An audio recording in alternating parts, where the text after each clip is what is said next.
I just don't remember. I'm starting to forget what I did last week. Yeah, what did you do last week? I don't know. All right. Hey Aggies, it's Chancellor May and LeShelle, and it's time for Thursday Thoughts. Tomorrow is Halloween, and the day after marks the beginning of a month-long celebration for Native American Heritage Month. November will be a time to pay tribute to the rich ancestry, traditions, and culture of Native and Indigenous peoples and their communities. We honor and celebrate our students, graduates, and the Native Americans who contribute so much to UC Davis research, health, law, arts, and more. Stay tuned for the month's programming from The Nest, which is a tight-knit community that's a second home for many of our students in the University House. Track their website for different events at thenest.ucdavis.edu and by following their social media account at UCDavis_thenest. And with that, let's get on to your questions. What are the different Native American resources and initiatives that are available to everyone on campus?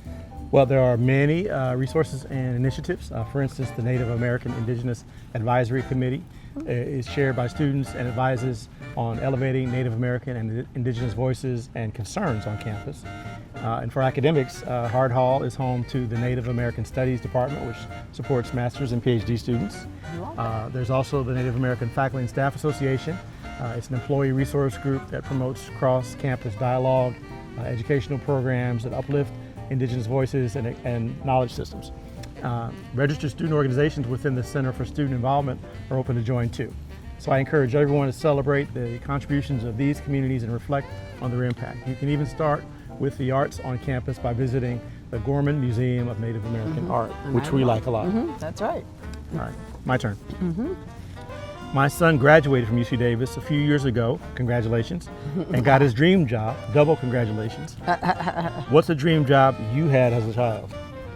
Ooh, I didn't think about one. You didn't want to work as a child? You just wanted to be supported by other people, by your parents the rest of your life? No, that was not going to happen. What kind of job? I just didn't think about it. Yeah. I guess I didn't. I don't remember if I did. The first job I wanted to have, I liked to draw when I was a kid, so I thought I was going to be an architect. Oh. So I don't know if I would call it my dream job, but I just thought it was something to fit with things that I like to do and my passion at the time. So wonderful. yeah. You didn't have a dream job? I just don't remember. I'm starting to forget what I did last week. Yeah, what did you do last week? I don't know. All right, next question. Okay. Whose Indigenous people does the land of UC Davis belong to? UC Davis is actually located on land that was for thousands of years the home to the Patwin people. And there are three federally recognized Patwin tribes: the Quechua-Dihi Band of Wintun Indians of the Calusa Indian Community, the Quetzal-Dihi Wintun Nation, and the Yocha-Dihi Wintun Nation. The Patwin people have remained committed to the stewardship of this land over many centuries.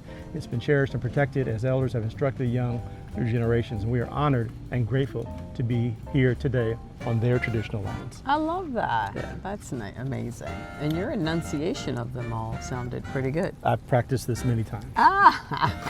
Okay. Is there a notable Native American who inspires you, and why?